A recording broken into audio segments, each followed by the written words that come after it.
You're watching Fugitive Red Eye, and welcome to another monthly movie recap. Been a couple months, but that's how it is.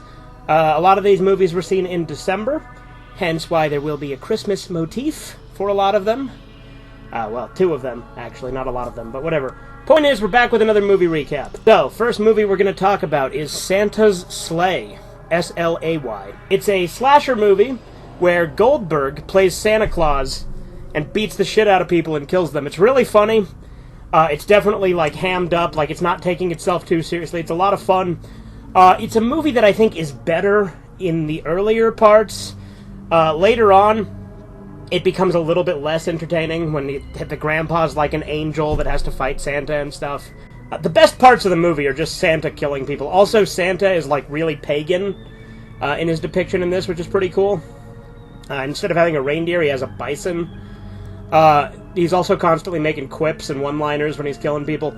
It's a lot of fun. I do feel like the third act is a little bit kind of disappointing, but overall, it's a good movie. I quite enjoyed it. Next up, we have Past Lives, which is a Korean movie about a couple having a long-distance relationship, but then they're just mostly kind of friends.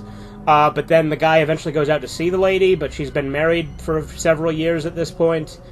And then they talk about how, like, they must have been together in, like, past lives, and they sort of get over the fact that they're obviously not able to be together in this life, but they say they must have been important to each other in previous lives or lives to come. It was fine. I mean, it's not a movie I would probably go out of my way to watch a ton. It's one that Theron showed me. The best word I would use to describe it is human. It's an interesting enough movie, looking at, you know, humanity and flaws and relationships and things like that. Again, certainly not the biggest thing that would draw me in typically, but since my friend had me watch it, it was fine. It was enjoyable enough for what it was. I think it accomplished the goals it was going for, and it was definitely better than the last Korean movie he showed me, which was Everything Everywhere All at Once, which I fucking hated. But we talked about that, I think, in a previous recap, so we'll move on. Next up, we have Bad Taste, which is Peter Jackson's first ever movie.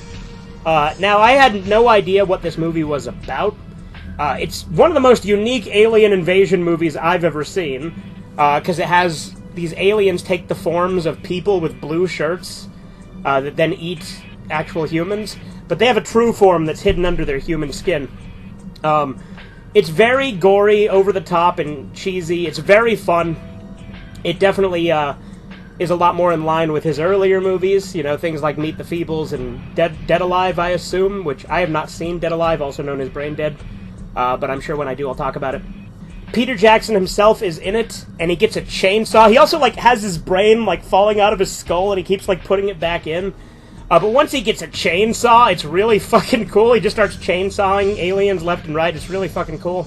These aliens, I think, were kind of damage resistant, too. Like, you could kill them, but they were a little bit more damage resistant than a regular person. But they were also, like, earlier on in the movie, like, capturing them and torturing them to, like, kind of study them. But then one of them shrieked and got a bunch of them to come after. It was a fun movie. I quite liked Bad Taste. It was a lot of fun. Also, the house fucking launches into space at the end of it, which was really cool. Because it was actually a spaceship. Yeah, Bad Taste was a lot of fun. I definitely got to check out Brain Dead or Dead Alive. Because Peter Jackson's early filmography is certainly distinct from what he would later go on to do with things like Lord of the Rings or King Kong. Alright, next up we got a few Neil Breen movies. Double Down, I Am Here Now, and Pass Through. Now, Double Down was Neil Breen's first movie. You can't get it anymore. Same thing with I Am Here Now. It's his second movie, can't get it anymore either. I think you can still get Pass Through. I think everything from Fateful Findings on you can still get, and Pass Through is the one that came after Fateful Findings, if I'm not mistaken. But, you know, if you like Neil Breen, you know what you're getting with his movies. I would say out of these three, my favorite was I Am Here Now. Most of the funny shit was in the middle of the movie, whereas the beginning and ending were just eh.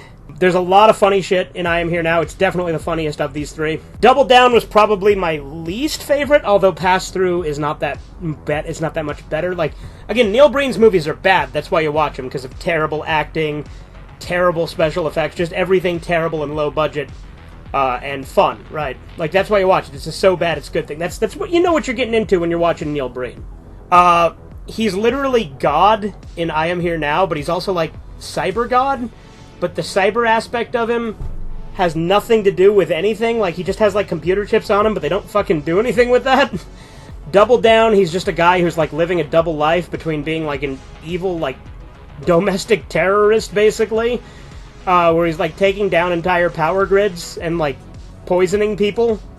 It's really strange, because I can't tell if they want you to sympathize with him or not half the time, because it goes back and forth, but I guess that's why it's Double Down, right? Because he's a double life, he's complex, he's, you know, the duality of man, as it were. And then in Pass-Through, he's also kind of a godlike figure, but he's actually like an AI from the future.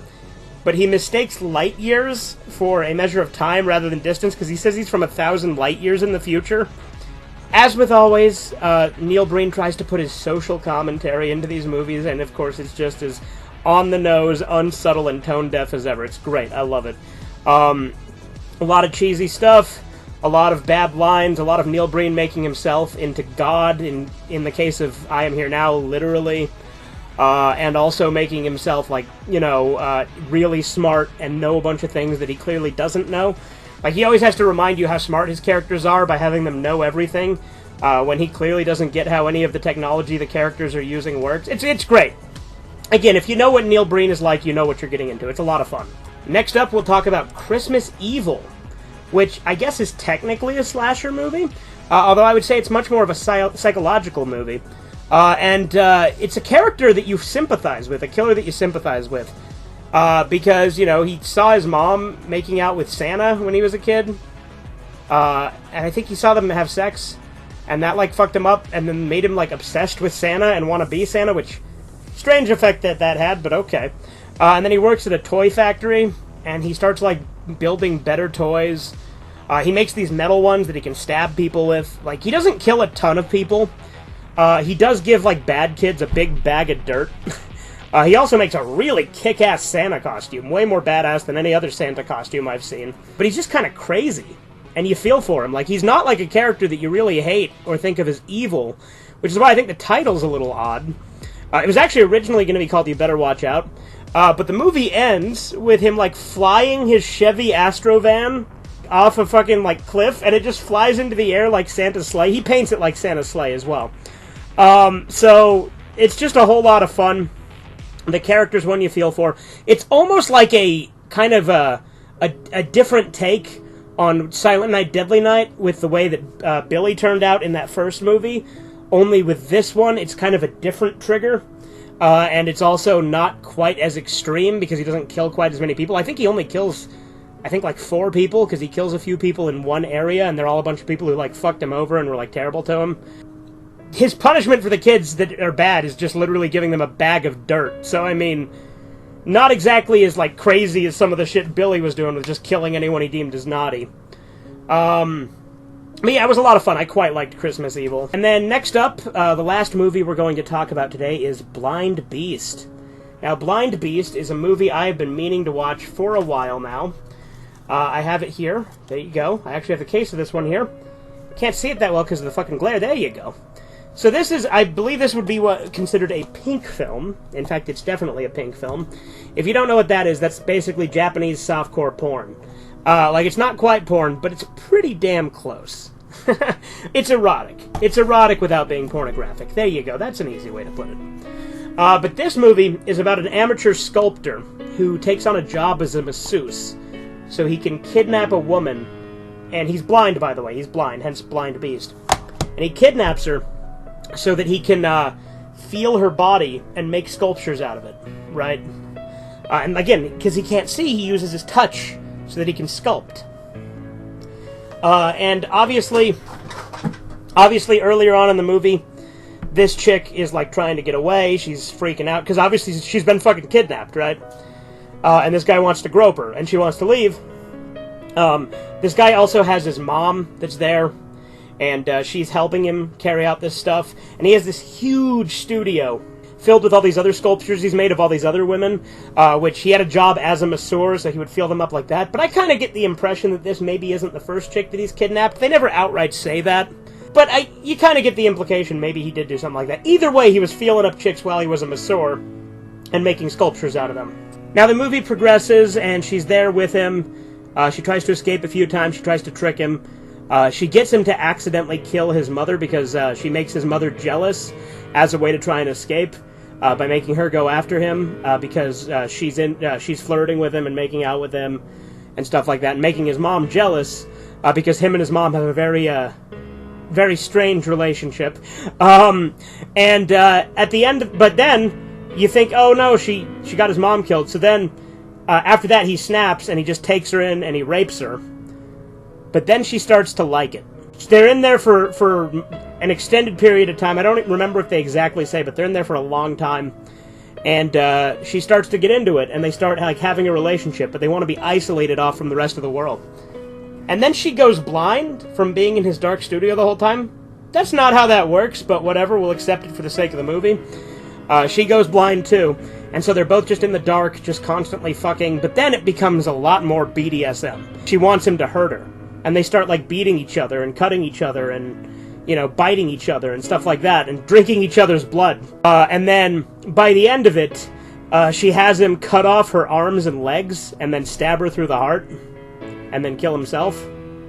And then he kills himself by impaling himself on his blade. It gets fucking nutty in the third act of the movie. I did not see that coming. I figured she'd probably like it, and there maybe be a little bit of BDSM. I did not expect it to go to the lengths it went to. It is a trip. It is a fun movie. I quite enjoyed it. You know, it's a love story, right? Like Death Panda. Anyway, that's this month's movie recap, so I hope you enjoyed. Have a good one. Toodles. You take forever to say nothing. Subscribe to Fugitive Red Eye.